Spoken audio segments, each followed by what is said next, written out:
Good morning everyone, welcome to my new vlog. তো আজকে আমার এক্সাম আছে, উঠে পড়েছি সকালেই। এবার রেডি হতে হবে। সো ফ্রেশ হয়ে দেখো ব্রেকফাস্ট করে নিলাম। তো এখানে আমি রেডি মোটামুটি হয়ে গেছি, মানে মেকআপটা হয়ে গেছে। এবার জাস্ট খাবো, লিপস্টিক লাগাবো, ড্রেস চেঞ্জ করেই বেরোবো। দেরি হয়ে গেছিলো বলে বাড়ি থেকে বেরোনোর কোনো ক্লিপ নিইনি। আমার ফ্রেন্ড এদিকে দাঁড়িয়েছিল আমার জন্য। তো এসে গেছি কলেজের সামনে। তাড়াতাড়ি করে আর বাড়ি থেকে বেরোনোর ক্লিপটা তো নিতেই পারলাম না। তো হিয়ার ইজ মাই ফ্রেন্ড, দুজন মিলে কলেজে ঢুকছি। আর এটা হচ্ছে আমার ডিপার্টমেন্টের বাইরেটা।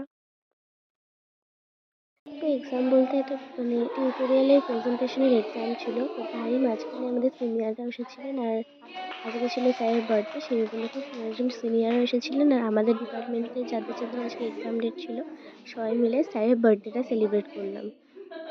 তো এক্সামের শেষে চলে গেছিলাম মেন বিল্ডিংয়ে, ওখানে আমাদের লাইব্রেরি আছে।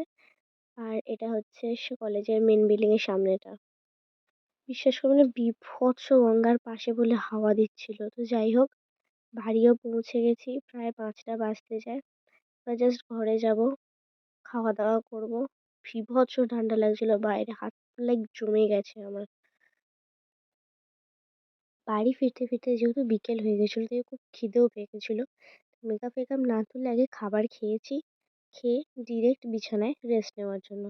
দেন রাত্রিবেলাতে ডিনার করে একেবারে মেকআপ টেকআপ তুলে এবার আমি যাব ঘুমাতে, কারণ কালকে আবার সকালে উঠতে হবে, কালকে আছে আর একটা এক্সাম।